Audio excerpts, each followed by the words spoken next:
Hey folks, so the biggest news we have coming out this week is the Federal Reserve. They're coming out in 2 days. They're going to tell us what they're going to do. I can basically tell you what they're going to do at this meeting. What are they going to do at future meetings? That's what we're going to focus in on this report. The reason for that is the new dot plot's coming out. A little bit concerned or don't really know what the dot plot is? Well, let's get over to it. So my name is Dan Frio. I actually do this report 2 times a day so you guys can understand what's going on with these and the whys behind it. And the reason why I do this is I'm actually a federally licensed mortgage loan officer, and we have a slogan, one application, one credit pool. We're going to shop your loan over 30 different lenders. How do we get there? Well, I'll show you that at the end of this video. You're here for these things. So let's get over to it. So we have the Federal Reserve. They're meeting this week, and they're going to tell us in 2 days what they're going to do with interest rates. Well, let's scroll down this. This is the CME Fed Watch Tool. I'm going to basically tell you what they're going to do. But the interesting thing is they're also going to come out with a new dot plot. I'm going to explain this to you and how this will affect the future of interest rates, hopefully. So let's get over to it. The CME Fed Watch Tool, this is what's happening. Well, this is what's going to happen at the next meeting. Let's go to the probabilities. We're going to go right through here. The federal funds rate right now is 4.25 to 4.5, folks, right there at the top. This is the June 18th meeting, so there's a 99.99999% chance they're going to do nothing at this week's meeting. Now, that's when things start to change, and this also changed just the other day. This one read about 58, 59%. Now we're back at 80% chance Federal Reserve is not going to do anything at the July meeting either. Well, that's going to be actually given to us today, hopefully by what they call the dot plot. What is it? Let's get over to it. The dot plot is basically this thing right through here. So the Federal Reserve, 4 times a year when they meet more often than that, but 4 times when they come out and they'll give us what's called the dot plot. And here's what it is. So right now, this is, if you look at the right-hand side of the chart, it's giving us what the interest rate is. Okay, so the interest rate right now is 4.25 to 4.5, right between this range here.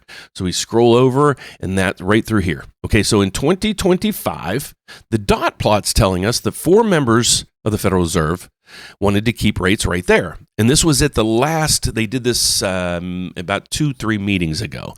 So now what we're hoping or expecting is these numbers or these dots to start moving. Where are they going to move to? But just want to go explain it to you.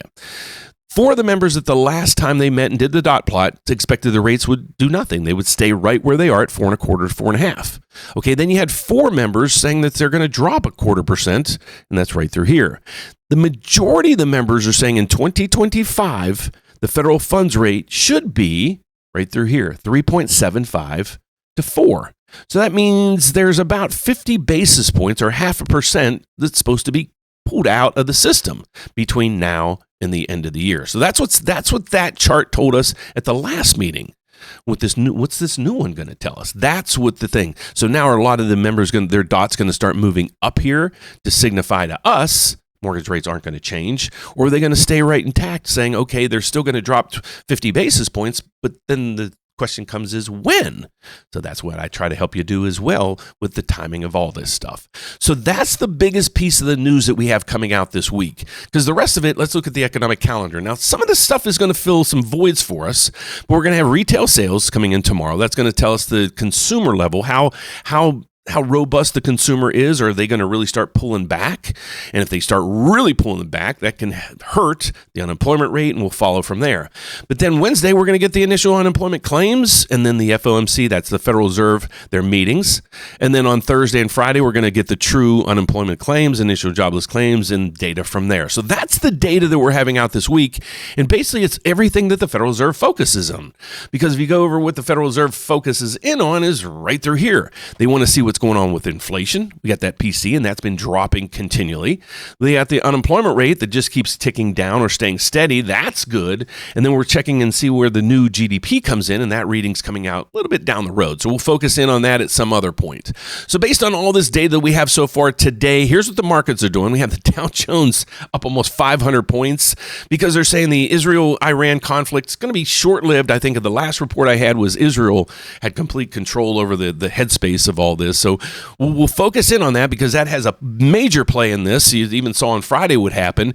You also have oil coming down. So let's start looking at the things that I focus in on, and I'll explain why. I'm going through here and saying, okay, the equity markets are kicking it now, and it's, what day did which way the wind's blowing today. So we really didn't have a ton of data coming in to help with this. But then you go over here to see the VIX. The VIX is down 10%. This is the anxiety level on Wall Street. So you're thinking, okay, we got tariffs, we got the big beautiful tax bill, we got Israel bombing Iran retaliating, we got Gaza and that, we got the Russia. How in the world can the anxiety levels be down and this going on? But that's what we're seeing right now. So everybody's betting right now that the Israel-Iran conflict is going to be short-lived, and it'll just be a flash in the pan, and then markets will be back to normal. I'm not quite sure about that, but we'll pay attention to this. But they're also saying oil's following. So I focus in on oil a lot of times because this is a huge piece of our inflation, this and housing. So if you see this at $70 or higher, it's inflationary. When last, about 6-8 months ago, oil was at $80 a barrel. They were expecting, this conflict could push it all the way up to $100 a barrel. That'd be huge inflationary. But it's starting to tick back down. It's down 3% at $70 a barrel right now. So we'll take that. Let's go over to the bond market, see what the bond market's doing. Bond yields are down just a little bit, and I'll get to mortgage rates here in a second. Let's go to cryptocurrency. It is up another 1,700. That's kind of crazy across the board through there. Now let's get over to the bond market to see what it's doing for today. Bond markets are ticking up a little bit. That might seem like a big run. It's not much anything, folks. It's 0.03. If you look at a 2-day chart, look what we see there, down, down, down. But if you look at a 5-day chart, we're better off now than where we were last week. Let me explain this chart for you to any newbies out there. When we focus on mortgage rates, we don't focus on the 10-year Treasury. We don't just go to Mortgage News Daily and say, okay, where are rates? I try to help you figure this out. So what I want to focus in on right now is mortgage bonds. And it's not going to be that complicated. All you have to understand is this bond chart over here. You want to focus in on the MBS. That is mortgage-backed securities. It's a mortgage bond. So the yield on this thing is the biggest component of your mortgage rate. So as this price of a bond goes up, the price, that means rates or the yield, mortgage rates, come down. So we'd love the rally of this thing. So is this rally going to continue? Let's go do a 5-day chart. I'm not fighting the rally right now. We had a nice rally up. We had Friday, which we kind of gave a lot of it back, but hopefully right now we're up and away because this was basically the Iran conflict that was just kind of out of the blue that nobody really expected to hit. So that's what we're seeing right through there.